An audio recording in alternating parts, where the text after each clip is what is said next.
देखिए, जिन बच्चों ने भी एमपी ओपन बोर्ड के रुक जनरल एग्ज़ाम का फॉर्म भरा हुआ था, तो यहाँ पर डेट्स आपकी आगे बढ़ गई थी। टाइम टेबल आपका संशोधित हो चुका है, यानी कि जो एग्ज़ाम आपके 29 और 30 जून से स्टार्ट हो रहे थे, वो अब नेक्स्ट मंथ में स्टार्ट होंगे। यानी कि इस महीने आपके एग्ज़ाम स्टार्ट नहीं हो रहे हैं एंड अभी 1 हफ्ते का टाइम आपके पास और बचा हुआ है। ऐसे में काफ़ी सारे डाउट्स आप सभी की तरफ से आ रहे थे कि जो डेट चेंज हुई है, वो किन सब्जेक्ट में हुई है, तो वो सब तो मैं आपको आगे बता ही देता हूँ। साथ में ही आप सभी को जो एडमिट कार्ड यानी कि प्रवेश पत्र है, वो कब तक एमपी ओपन बोर्ड की तरफ से जारी किए जाएँगे, उसकी भी इन्फॉर्मेशन मैं आपको आगे देता हूँ। वीडियो में एंड तक बने रहिए। नए हैं तो सब्सक्राइब ज़रूर से कर दीजिएगा, नोटिफिकेशन आइकन ऑन करके रखिएगा। एमपी ओपन बोर्ड की सारी अपडेट्स आप तक टाइम पर पहुंच जाएंगी। अब देखिए, अगर आप सभी को नए टाइम टेबल के बारे में पता है तो काफ़ी अच्छी बात है। बाकी जिन बच्चों को इन्फॉर्मेशन नहीं है, जो अभी यही सोच रहे हैं कि हमारे एग्जाम 29 और 30 जून से होंगे, तो उनको यहाँ पर ये देखना चाहिए। आप एमपी ओपन बोर्ड की वेबसाइट जैसे ही ओपन करेंगे, यहाँ पर आपको टाइम टेबल का ऑप्शन दिख जाएगा। यहाँ पर आपको एमपी ओपन स्कूल और आपका रुक जनरल एग्जाम दोनों के जो अपडेटेड टाइम टेबल है वो दिख जाएंगे। मैं आपको एक डिफरेंस बता चुका था प्रीवियस वीडियो में कि आपने जिस भी एग्जाम का फॉर्म भरा हुआ है, उसी का आपको यहाँ पर देखना है, क्योंकि डेट के अकॉर्डिंग सब्जेक्ट चेंज हो सकते हैं।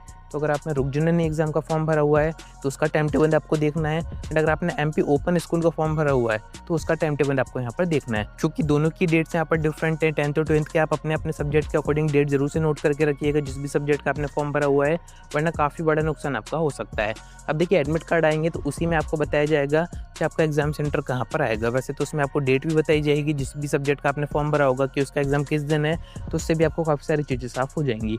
पर मेन बात वही आती है कि आखिर एमपी ओपन बोर्ड हमारा एडमिट कार्ड कब तक जारी करेगा। क्योंकि देखा जाए तो अब मैक्सिमम आपके पास 1 वीक का टाइम बचा हुआ है, इसी में आपको प्रिपरेशन करनी है। एंड एमपी ओपन बोर्ड को भी इसी के बीच में एडमिट कार्ड जारी करने पड़ेंगे, क्योंकि एमपी ओपन स्कूल के जो एग्जाम होते हैं या फिर जनरल एग्जाम होते हैं, ये होते हैं मैक्सिमम गवर्नमेंट स्कूल में। एंड ये स्कूल हो सकता है आपके डिस्ट्रिक्ट में हो या फिर उससे बाहर भी हो। एंड सेंटर की इन्फॉर्मेशन आपको एडमिट कार्ड में दी जाएगी। तो ऑब्वियस सी बात है, एडमिट कार्ड तो आपके पास होना ही चाहिए, तभी तो आप प्रिपेयर करेंगे कि आपको कहाँ पर जाना है, कितना टाइम आपको कंज्यूम होगा, उस अकॉर्डिंग आप अरेंजमेंट करेंगे।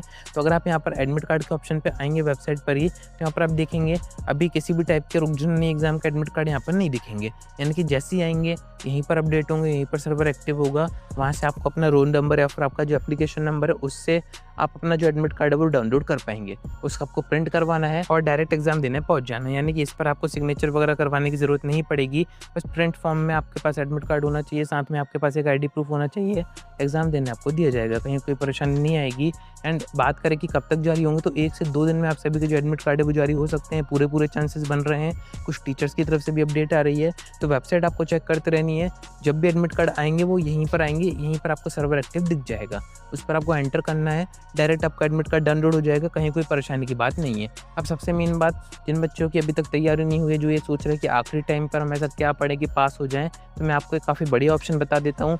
हर सेशन में हम बच्चों को कंटेंट प्रोवाइड करते हैं। एंड इस सेशन में भी आप सभी की डिमांड पर हमने सभी सब्जेक्ट के हिंदी मीडियम, इंग्लिश मीडियम दोनों का ही जो कंटेंट है वो रेडी कर दिया है। अब कंटेंट से मेरा क्या मीनिंग है, तो यहाँ पर हम आपको कुछ पीडीएफ प्रोवाइड करते हैं, जिसमें कि आपका सारा स्टडी कंटेंट रहता है।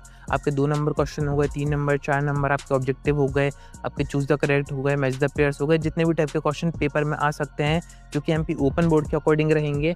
ऐसा नहीं है कि एमपी बोर्ड के पीडीएफ हम आपको प्रोवाइड कर रहे हैं। एमपी ओपन बोर्ड अपने हिसाब से पेपर बनाता है, थोड़ा सा इजी पेपर बनाता है, तो उसी के अकॉर्डिंग हमने आपको क्वेश्चन दे रखे हैं। सब्जेक्ट वाइज आप इनको देख सकते हैं हमारे ऐप से।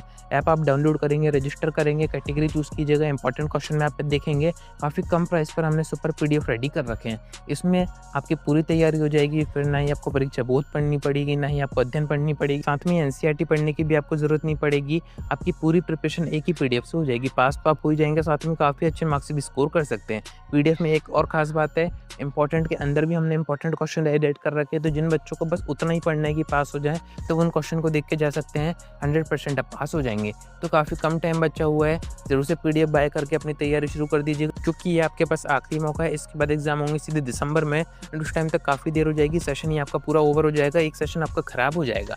तो इस एग्जाम को सीरियस होकर दीजिएगा। जो बच्चे भी पास नहीं हो पाए थे, जिन बच्चों को भी पास होना है, अच्छे से एग्जाम दीजिएगा। बाकी और कोई अपडेट आती है, एडमिट कार्ड जैसे आएंगे, वो सब मैं आपको बता दूंगा। कनेक्टेड रहिएगा। आज की वीडियो में इतना ही। कोई डाउट आता है कमेंट करके पूछ सकते हैं, या फिर आप डायरेक्ट मुझसे इंस्टाग्राम पर डीएम करके बात भी कर सकते हैं।